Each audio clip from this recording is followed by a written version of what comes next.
Hey guys, welcome back to my channel. So today I kind of wanted to share a bit more something that I've been keeping to myself and not really sharing that much about, even though it's something that is very much a part of my life, very much something that has affected me physically and emotionally, and that is chronic illness. So if you've come from my Instagram, then you know, maybe just from me sharing just little bits and pieces about living with Hashimotos and Lyme disease. And it's something that's like still gets me kind of emotional because it's been quite a roller coaster of a journey, and I've had a few people actually ask me to share about that, and I felt a lot of resistance, and I don't know why actually. I don't know why I felt resistance, but it's time to share. So here we are, here we go. I'm gonna share as much as I can. I have like a really bad memory, so sometimes some things that I want to say don't always come out, and I lose my train of thought. That's just how I've always been. But so 2017, the end of 2016 and pretty much the whole of 2017 for me were probably like the hardest months of my entire life, and I don't say that lightly. It's something that basically started off as me just feeling really tired and thinking, oh, maybe I'm working too much. You know, we all do that, chronic fatigue or whatever, you know, overworked, maybe stressed, and to me just pretty much being bedridden and thinking, okay, I have to investigate this, what's going on right now. So taking it back a little bit, so starting at the end of the year in 2017, I moved home. So we moved into a new home, and I thought, okay, maybe that's what it is, because we moved right before Christmas. So it was very stressful and just trying to get ourselves situated. Ooh, excuse me.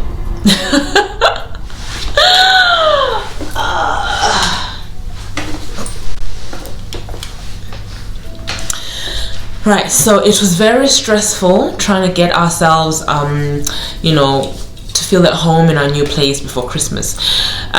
Shortly after that, I started to feel really ill. I would feel completely fatigued. I would sleep thinking maybe I need to sleep it off. I'm not, you know, getting enough sleep, I'm not getting enough rest, and I would still be tired. I mean, there's days when I remember like sleeping for like 14-16 hours and still being completely exhausted. And I started to notice my energy getting lower and lower. Now, before all this happened, I was actually always quite a health conscious person. I was always working out, eating healthy, you know, things like that. So it came as quite a surprise when I started gaining a lot of weight without changing anything about my diet. I wasn't like gorging on donuts or anything like that. I started to feel very tired all the time. I would wake up in the middle of the night with like drenched in sweat. I would be like boiling hot, like I would have to change the bed linen because everything would be drenched in my own sweat, which was kind of like, oh, okay, what's going on? I got a lot of inflammation. I would feel like my joints, my bones, everything ached. Sometimes I would not even be able to get out of bed. I would be just like, everything would be hurting so much, and I was like, what is going on? What's happening right now? And I went through a bit of a journey of going to the doctor, getting tests done, and the tests are coming back like, no, you're fine. You know, I mean, the only thing initially that came up was like, oh, you're vitamin D deficient. Just take like a vitamin D supplement, and you'll be fine. But it didn't end. It just kept getting worse and worse, you know, and at its worst, I literally could do like nothing. I remember one day waking up, I couldn't even bend over. I was in so much pain, and I had like this lump in my back. Like, it wasn't even a lump, it was like, if you've seen the Hunchback of Notre Dame, I looked like that. And just, it's just horrible. It was insanely horrible, and my digestion went down. I couldn't digest anything. I was constantly like having the worst brain fog you could think of. Like, you know, there's brain fog, and I used to laugh about it before I realized that actually, no, this is serious. Where I would even forget, I would probably forgot my own name. I forgot things so much, or like train of thoughts. I would think about something and then I'm like, what was I thinking about again? And it was happening all the time, to the point where it was actually really, really frustrating me. Like, what's happening, you know? Am I losing my memory? Like, I'm so young. Like, this is not supposed to happen until I'm old. And then my hair started to fall off, you know, like, initially I would wake up and I would see some of my hair on the pillow and I'm like, oh, okay. But it started to fall off in clumps, like a lot of hair. There was hair everywhere. There was hair on our floors. There was hair in the bathroom, hair everywhere, until I started getting little bald patches and decided to just cut it all off. I shaved it all off because it's like, this is insane. I shouldn't even be holding on to this because it's, you know, it's not working out. So finally, from just really just persevering and saying, hey, something's wrong here, I need to get to the bottom of this. And I did have to go outside of my own like GP and pay to have tests done and poked and prodded and all that stuff. And then from then it was like a whole domino effect. One thing after another was coming out. It was like, okay, your thyroid is under functioning. Maybe you have hypothyroidism. Let's deal with that. Oh no, actually your blood test came back. My metabolism completely stopped. Like, my body just literally was shutting down on itself. We found out that I have an autoimmune disease called Hashimotos, which is basically means that like my thyroid wasn't working. And when you have an autoimmune disease, your body is not able to fight off disease. Your body attacks itself, because it's not there's been a communication breakdown, I guess, between the mind, the body, whatever happens in there, and it starts attacking itself, thinking that it's disease, but really it's attacking you. So that pretty much is why I was feeling like so shitty. Like, everything wasn't working the way it was supposed to be working, you know. My liver was underperforming. I was low in so many like nutrients and like vitamins, vitamin D and all that. Metabolism wasn't working. The thyroid wasn't working. It wasn't performing what it was supposed to be doing. So that was a really, really stressful time. I had a lot of biopsies. Like, if you've ever had a liver biopsy, because they thought I had liver disease, if you've ever had one of those, when you get like that needle, let me not even go into that. That like the most pain I have ever felt in my life. And that was that, you know. I thought, okay, at least we know what this is, I can deal with it. But more things kept coming up because I had so many biopsies and things like that. So I was constantly getting results, and I was having to go and get bloods done, like blood tests done, like every like 3 weeks, just to see what was happening with my body and if it was regulating itself.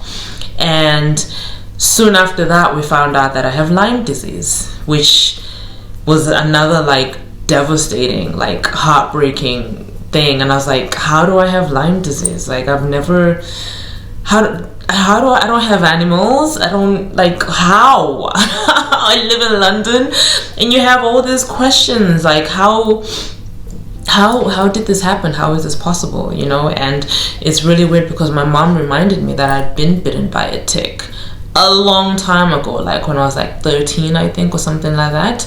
And it can stay dormant in your system. And I'm not a doctor, I don't know what happened, but I guess when the Hashimotos thing came up and, you know, my nervous system was just shutting down, then that brought up all the symptoms of the Lyme and things like that. I don't know. It's just, you know, it's just like something that just kind of happened to happen at the same time. And it was really, really, really, really, really heartbreaking for myself, because I couldn't cope. I couldn't cope with everyday things. I couldn't cope with doing normal things that people do, you know, and it was affecting my hormones, of course. So I was constantly feeling really low, depressed, and then when I had highs, I had really, really high highs that get really low again really quickly.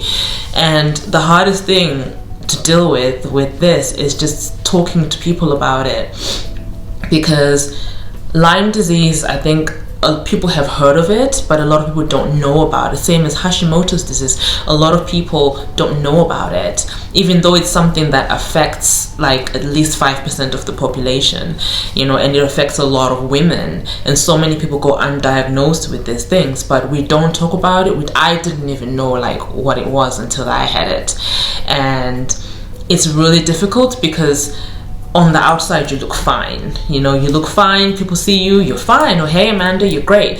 And I think it's different compared to like any other disease that people know about, because people were like, well, what's wrong with you? You know, to explain that you have a chronic illness where you don't know if you're gonna get out of bed tomorrow. You don't know, you know, you just kind of have to like, okay, let's see what happens. And you don't know how you're going to feel from one day to the next. And there's a feeling of helplessness there where you're not sure what you can do for yourself. You don't know how you can heal yourself. You don't know if things are going to get better or not. You know, there's like a constant dark cloud that's hanging over you. And I definitely fell into a bit of a depression there, and if it wasn't for like my family and my friends who are there to support, it was definitely a really hard time to be at. Now I am at a point where I am working to heal myself, and I'm looking definitely at holistic ways that I can ease, because basically there's so many drugs and different things that you're given, and the biggest thing that I've learned is you have to take control. You have to really do your own research, do your own due diligence. I don't even know if that's the word, but you know what I mean. Do your own research, look at ways out there and things that you can do to help yourself. I had a lot of issues with actually getting this diagnosis because I couldn't get my doctor to test for the right things, and I had to end up just going and paying privately to have this done. So if you're feeling like you feel ill and you are not great, and you know there's things going on that are unexplainable, but you know that something's not right, definitely look into it yourself. Don't just sit there and wait and just listen to somebody telling you you're fine, there's nothing wrong with you, because sometimes there is, and you can help yourself. I've had to learn to do a lot of holistic things, like working with a naturopath, and you know, taking a lot of like vitamins and supplements to help my energy, to help my thyroid, you know, to help with the Lyme disease. And this is something that you live with for the rest of your life. You know, and I don't know if there's a cure out there, or if anybody knows of anything that's working for them, because I would love to hear about it. But what I do know is you don't have to be in bed, you know, like helpless and in pain and all that. There's a lot of different things that you can do, and I'm hoping to kind of start sharing a bit more of that journey for me, you know, and for other people, because I'm constantly looking online and trying to see how other people are healing themselves and what they're doing, because it is an onwards journey. It is something that I'm gonna have to learn to manage, and it's definitely difficult. It's difficult even for people around you to see that, you know, this is someone who's kind of functioning now at maybe 25%, when normally you're like at 80% or 100%.